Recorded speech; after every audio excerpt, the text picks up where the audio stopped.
Tadi malam kita lihat bagaimana jiwa-jiwa yang menerima Tuhan Yesus sebagai Tuhan dan Juru Selamatnya, diselamatkan, lahir baru. Itulah awal daripada pemulihan.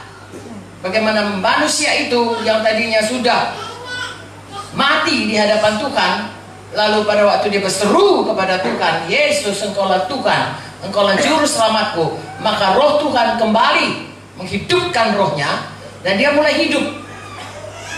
Dan dia pindah daripada kegelapan kepada kerajaan sorga. Dan Tuhan mulai mengerjakan kehendaknya semula, yaitu kita diciptakan segambar dengan Dia. Saudara baca dalam buku Kolose 3:10 dan Roma 8:29 dikatakan kita ini Tuhan mengubahkan kita hari lepas hari sehingga kita segambar dengan Tuhan. Mengapa kita diubahkan? Karena memang, saudaraku, Tuhan bersekutu dengan kita yang segambar dengan Dia. Dan Tuhan suka, seperti dulu Dia menciptakan Eden, Dia mau memang tinggal di dunia, bersekutu dengan kita. Tetapi dunia sekarang ini sudah hancur atau sudah rusak oleh dosa. Jadi tidak mungkin manusia dikembalikan ke Taman Eden.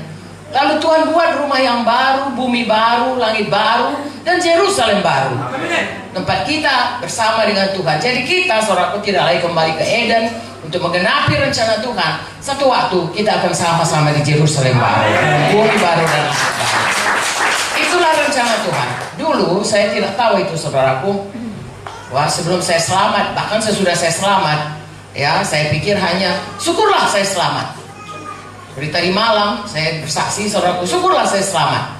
Kemudian satu persatu Tuhan bukakan bahwa kalau kita selamat, Tuhan itu adalah Jehovah Rafa, bisa menyembuhkan. Kalau saya selamat, Tuhan itu adalah Jehovah Nisi yang memberikan kemenangan. Ya, Jehovah Shammah, Dia Immanuel yang selalu beserta dengan kita, dan seterusnya. Begitu banyak nama Tuhan yang menunjukkan sifat-sifat Tuhan.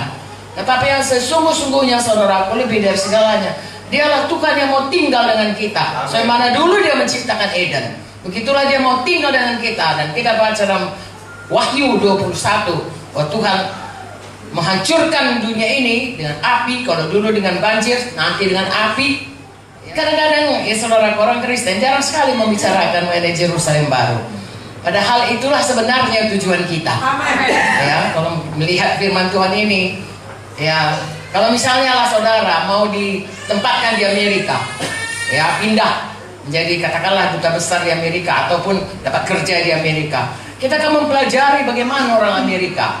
Kita nggak akan makan dengan tangan, kita akan makan pakai sendok, pakai garpu dan lain sebagainya. Kalau pindah ke Tiongkok, kita akan belajar muka sumpit. Kita belajar cara hidup di negara yang kita mau datang. Kita akan ke Yerusalem baru. Mari kita belajar bagaimana sesungguhnya hidup orang-orang yang mau ke Yerusalem baru. Haleluya.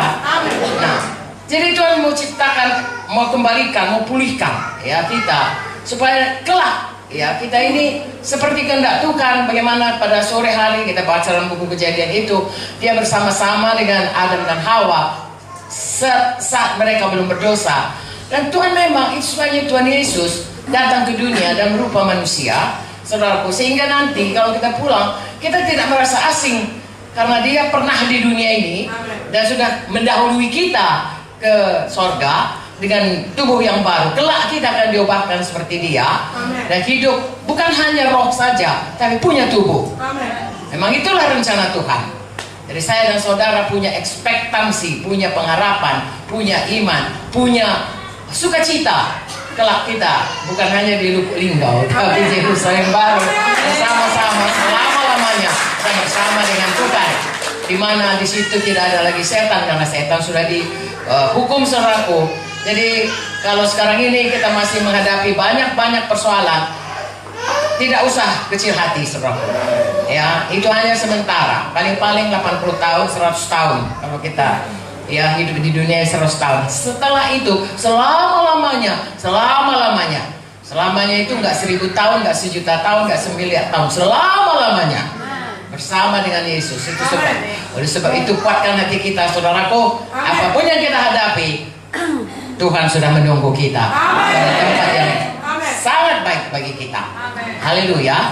Jadi itu sebabnya sesudah seorang itu lahir baru, dia dikatakan dalam Injil Markus 16 ayat 15 dan 16, ya, beritakanlah Injil, jadikanlah semua bangsa muridku, tapi di bawahnya baptiskan mereka. Siapa yang percaya dan dibaptis, maka dia yang diselamatkan. Jadi sudah kita lahir baru, kita harus dibaptis.